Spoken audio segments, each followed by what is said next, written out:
como funcionava a sociedade no tempo de Jesus.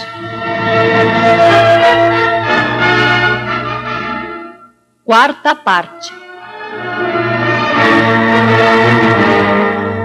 A dominação interna.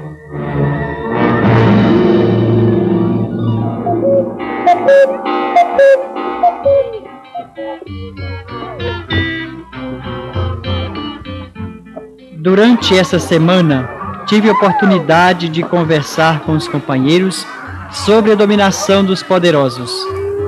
Vimos que a sua astúcia repete hoje. Mas você ficou de explicar para nós como funcionava o Sinédrio no tempo de Jesus. É isso mesmo que vamos ver agora.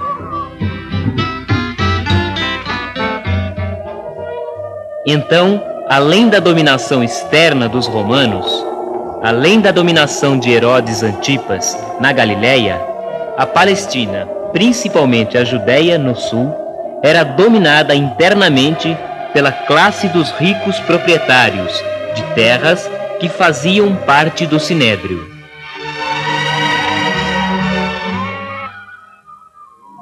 O Sinédrio, também chamado Senado, era a suprema Assembleia dos Judeus. Era a maior autoridade administrativa, judiciária, legislativa e religiosa. Fazendo uma comparação, o mesmo Sinédrio fazia o papel do Supremo Tribunal Federal, do Congresso Nacional, do Executivo e da Igreja ao mesmo tempo.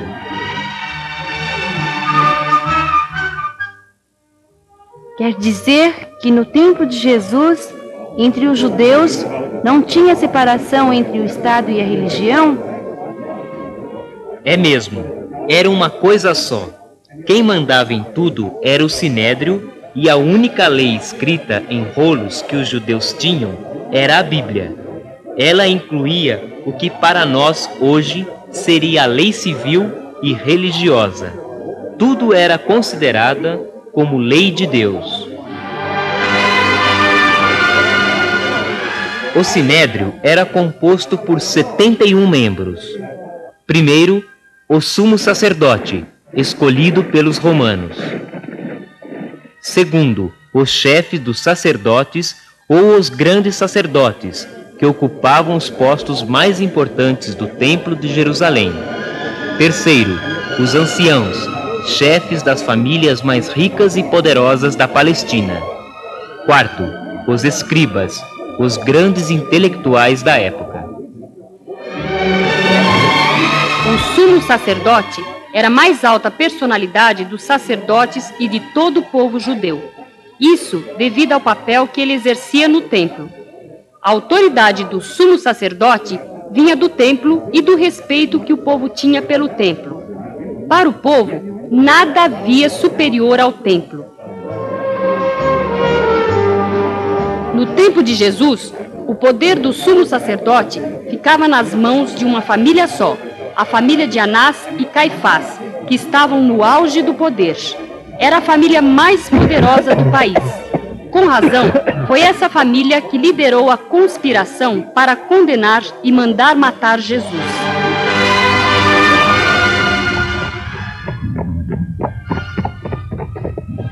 Depois do sumo sacerdote, vinha o comandante do templo, responsável pelo culto e pela ordem externa. Em todas as celebrações, ficava sempre ao lado direito do sumo sacerdote e o substituía quando necessário.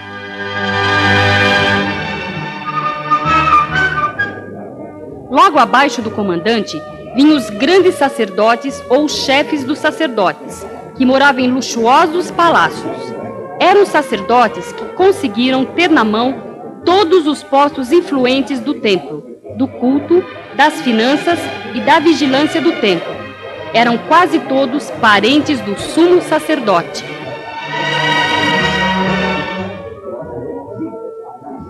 Além de terem um número considerável de cadeiras no Sinédrio, os chefes dos sacerdotes constituíam um colégio autônomo bem definido. Eles controlavam todas as atividades do templo e a direção política da Assembleia do Povo. Eram também como o tribunal que tomava decisões em matéria de direitos e deveres dos sacerdotes e da organização do templo. O sumo sacerdote e os chefes dos sacerdotes pertenciam ao grupo dos saduceus, descendentes do sumo sacerdote Sadoc, o sumo sacerdote reconhecido pelo rei Davi. O grupo dos saduceus era formado pelos grandes proprietários de terra e pela elite dos comerciantes. Os saduceus consideravam o povo, sobretudo os pobres, ocupado pela ocupação romana. Não aceitavam os romanos por serem estrangeiros, mas foram os maiores colaboradores da dominação romana na Palestina e sempre mantiveram uma política de conciliação para não perder seus cargos e privilégios. Os saduceus só reconheciam os 5 primeiros livros da Bíblia, que nós conhecemos como Pentateuco, e que eles chamavam a lei ou Torá. Gênesis, Êxodo, Levítico, Números e Deuteronômio. Eram escritos em rolos. Eles interpretavam tudo ao pé da letra. Não aceitavam os livros proféticos. A discussão que tiveram com Jesus foi sobre a ressurreição dos mortos, na qual não acreditavam, porque já gozavam de boa vida. Mas, além desses sacerdotes saduceus, tinham muitos outros sacerdotes pobres que vinham do campo. Eles trabalhavam no templo oferecendo os sacrifícios do povo. O pai de João Batista, Zacarias, era um deles.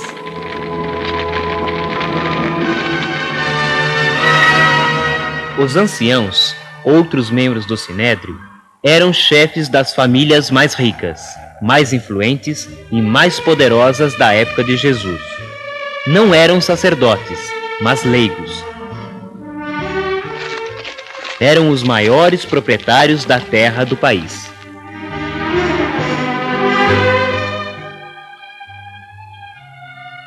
Muitos deles residiam em Jerusalém e entregavam suas terras a administradores. Eram também detentores de uma parcela importante do comércio. Eram aqueles que, no Sinédrio, controlavam a administração da justiça.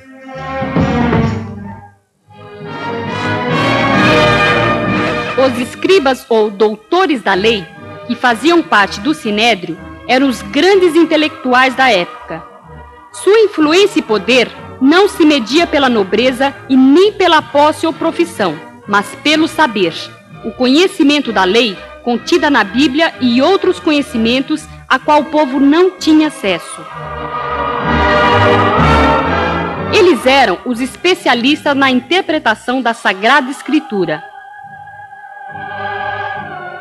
E como esta era a base da vida do povo judaico, os escribas acabaram se tornando advogados, juízes e políticos ao mesmo tempo.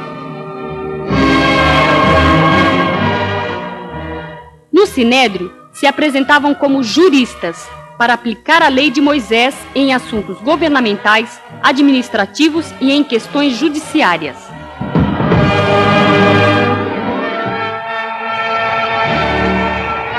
O Sinédrio, fiscalizado por Roma, tinha poder sobre a Judéia, mas a sua autoridade se estendia sobre todos os judeus, tanto os que moravam na Palestina quanto os que moravam no estrangeiro, chamados da diáspora. Também eles tinham que pagar o imposto do templo, chamado de dracma.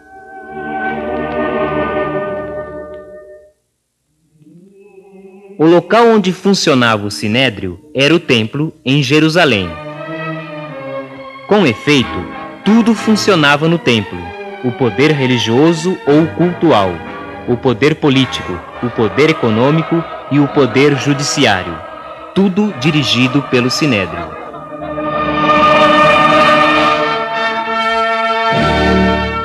Tudo era regulamentado pela lei judaica que se encontra na Bíblia, que era a constituição do povo judeu. Por isso é que o templo e a lei, para os judeus, são tão importantes. Eram os dois pilares principais sustentando toda a organização e a vida judaica.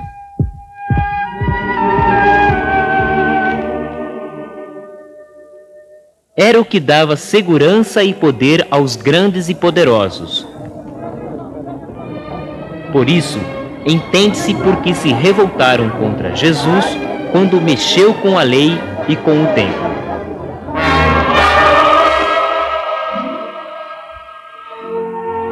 Para conseguir manter todo o controle, além da religião, o Sinédrio tinha a seu serviço a polícia do templo, constituída por levitas.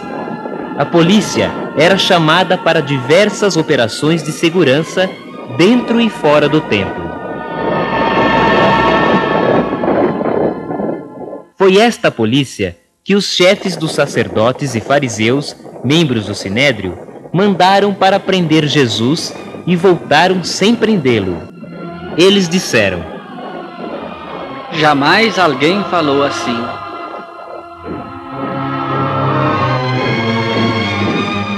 E foi esta mesma polícia, junto com a guarda pessoal do sumo sacerdote, que mais tarde prenderam Jesus no Jardim das Oliveiras, traído por um companheiro, Judas Iscariotes.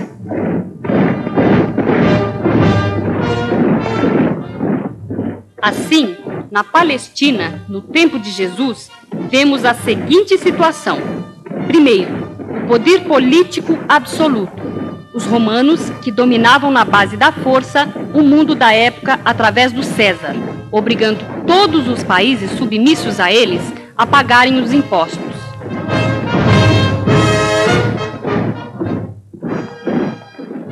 Para ter mais força, os romanos dividiram a Palestina.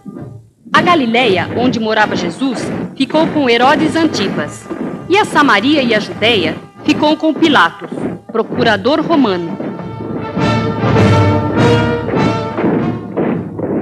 Submisso politicamente a estes, o Sinédrio, que em questão política não tinha muitos poderes, servia para manter o controle.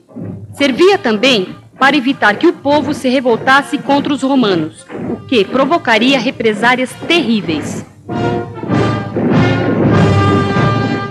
Assim, declarava o sumo sacerdote contra Jesus: Que faremos?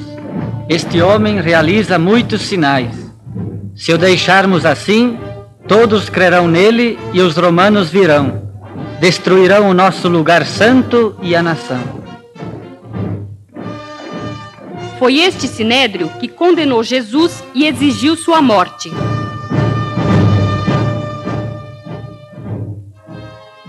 Eu nunca tinha prestado atenção a estas coisas. Pois é, você pode ler a narrativa da paixão de Jesus, que vai ver tudo isso escrito. O Sinédrio perseguia também os apóstolos após a morte de Jesus.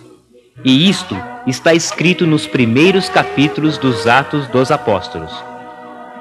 Por que os judeus não gostavam dos estrangeiros? É isto que vamos ver no próximo encontro. Não temais os que vos caluniam, nem aqueles que portam espadas. Não temais os que tudo detufam, pra não ver a justiça vencer. Tende medo somente do medo de quem mente pra sobreviver. Tende medo somente do medo de quem mente pra sobreviver. A verdade nos libertará, libertará. A verdade nos libertará, libertará.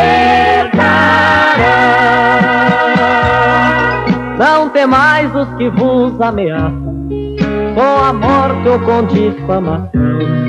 Não temais os poderes que passam, eles tremem de armas na mão. Não temais os que ditam as regras, na certeza de nunca perder.